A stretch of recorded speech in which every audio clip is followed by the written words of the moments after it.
Hello, everybody, and welcome back to my channel. My name is Jay, and today I'm going to be talking about Philadelphia Eagles football 2021 season super wild card game between Eagles and Buccaneers. As those who already know, the Eagles season is done.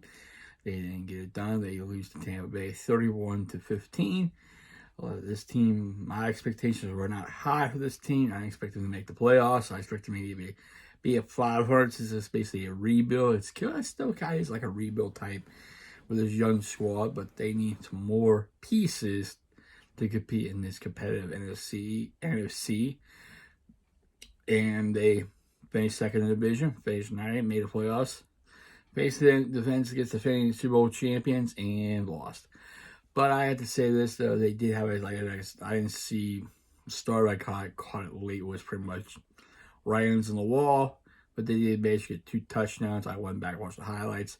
They had a chance to get a field goal. They chose to go for it, which ended up paying the price. Jalen Reagor coughed it up, made some drops, and couldn't catch a punt return.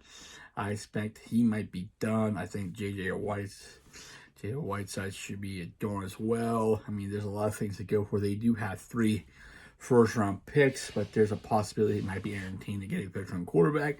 It would surprise me, though, but if I was him, stick with the young kid, maybe stick with Hurts, see what he can do with leading this team moving forward, but they didn't want to go shopping for a quarterback. Now, I say take those picks and build them. Maybe get a wide receiver, help them out. Get another receiver that can help this wide receiver core out, maybe somebody on defense, maybe a corner or linebacker, maybe someone that maybe another pass rusher, who knows, maybe a safety. It wouldn't surprise me at all there. I mean, they can use some help there as well, but it turned out to be an okay season. They made playoffs. I'm pretty satisfied with the expectations they had going into this year with the changes they made and stuff like that. But so yeah, looking forward to see how they do this thing off season and etc. So let's see what happens. We don't know for sure what's the future of this team. We know this is what they have now can be a playoff team, but they need some more pieces to compete in the NFC to make a legit run like they did back in 2017. So let's go ahead with the recap. Like I said, a lot of things didn't go right. Hurts did not play his best. Turnovers right there. He was getting pressure. Running game was okay at best, but they could do better. Another slow start, and it wasn't. They need to quit doing these slow starts and stuff like that. So, and then plus defense need to step up and slow down. They need to slow down these opposite teams, but they still need some help right there. So let's look back on the game and go back to the box score and the stats and stuff like that. So Eagles had 339 yards total offense against the Buccaneers 349. Eagles and Bucks did both have 4 penalties. Eagles had 45 penalties to the Bucks 35. Pretty good there. Eagles time possession 26 minutes and 57 seconds. Tampa Bay with 33 minutes and 3 seconds. Going to the stats. Jalen Hurts 23 for 43. You gotta lower the number of attempts. Either the game was getting out of hand. 258 yards, 1 touchdown, 2 picks. Tom Brady 29 for 37, 271 yards, 2 touchdowns. Best rusher was Jalen Hurts, 8 attempts, 39 yards, no touchdown. Boston Scott 1 attempt, 34 yards, 1 touchdown. So I did see. He ran for, it was a 2-play drive. Miles Sanders, 7 attempts, 16 yards, no touchdown. Gainwell, 1 attempt, and no touchdown. See, they got to rely on running the ball more, changing things up. They can't rely on pass, which they should not do. In this game, they're going to get game got ahead. They need to slow it down, give their guys a rest. That did not happen. Don't know what happened there. Going to the Buccaneers side, then I can't pronounce his last name. I can't pronounce. 17 attempts, 53 yards, 100 an hour, 13 attempts, 44 yards, touchdown. Miller, 1 attempt, 9 yards. Going to the receive side. Dallas Goddard, 6 catches, 92 yards, no touchdown. Devontae Smith, 4 catches, 60 yards, no touchdown. But I did like the 2-point conversion he caught. Plus another thing, he's gonna be a good star. They keep him. He's on a rookie deal. He's gonna be a good future Eagle #1 wide receiver. I tell you, keep an eye on him. First time he broke the rookie receiving yards record set by Deshaun Jackson. But I tell you what, he's gonna be a star. He made a catch and made some nice catches to run. So I'm not saying he's a TO, but keep an eye on him. Made some good catches. So he's got a bright future here. Game 1, 5 catches, 49 yards, touchdown. Quez Watkins, 2 attempts, 35 yards. Good score. I'd like to point out that if Jalen Hurts would have hit him in a deep pass, he would have got a touchdown in the game, but it was overthrown. But I tell you what, he is going to maybe be a deep threat for the future of this team. A deep threat. So if he goes deep, you better keep your eye on him. So he can turn on he's a speedster too. So he's going to be fast. Miles Sanders, 3 catches, 12 yards. Jordan Howard, 1 catch, 7 yards. Yeah, Rager caught 1 for 2 yards.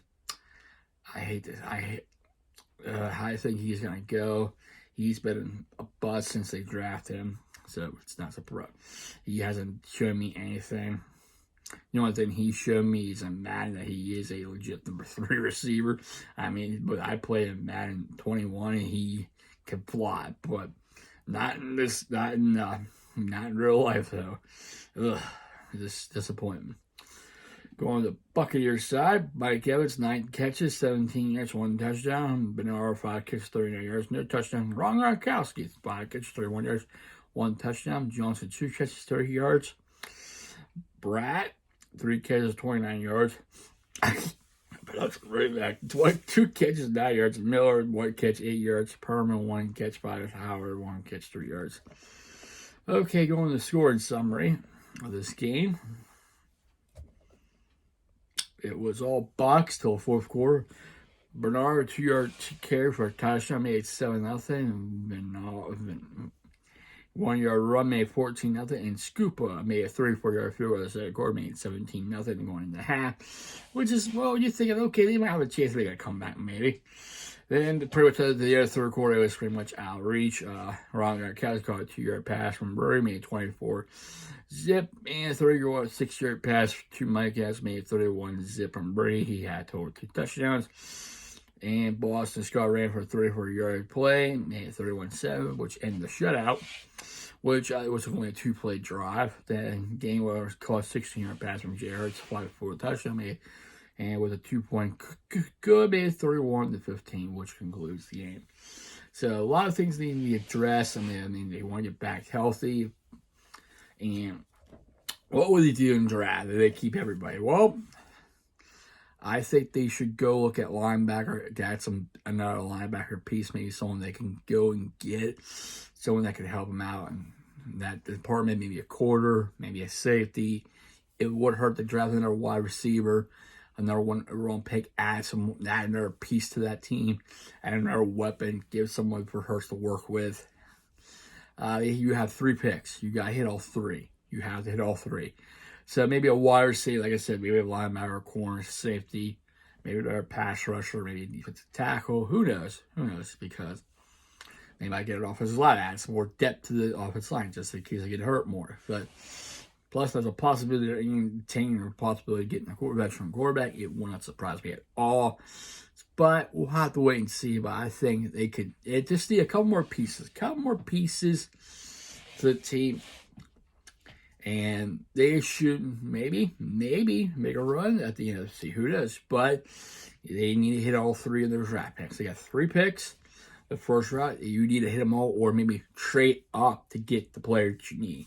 You never know. They might trade up to get maybe a wide receiver, maybe a quarter, maybe a linebacker, something they like. But no one surprised me. But I think a wide receiver, like I said, linebacker, a safety, corner that could help out. Hopefully they don't turn to be a bust. But so far, this Devontae Smith, he's no bust. He had a great year. He had a good year. First year wide receiver, he broke the receiving yards for rookie set by Deshaun Jackson. So there's a lot of expectations for him going into his second year. I mean, it wouldn't hurt to add another piece. Maybe they find somebody in free agent, a veteran that can, help this young core out. But who knows? I think maybe probably the second round or third they could add their tight end to help with Dallas Goedert being the primary tight ends number one. But they might go, knowing them, probably offensive line, add some youth to that team. You never know. I mean, it's possible that Jason Kelce might not be back. So who knows? But there's a lot of things going on. So we'll look forward to see what's going on in the offseason. But this team proved to be a playoff team. They proved everybody wrong, but I think they changed the way they play. I mean, it didn't look good early until they start running the ball more. This is basically a running football team. This team can run the ball. I think they need to run the ball more and take the pressure off the young quarterback and Jalen Hurts. So we'll have to wait and see. Going in the offseason. I'd like to thank everybody for checking out these videos that I make. I really appreciate it. If you like this video, please hit the like button. Also, if you like my other content, please subscribe. I would really, really appreciate it. I would like to thank all my subscribers for subscribing to my channel. Thank you, really. Thank you. I hope you have a safe and wonderful Monday, and I will see you next time. Take care, stay safe, stay humble, and be a blessing.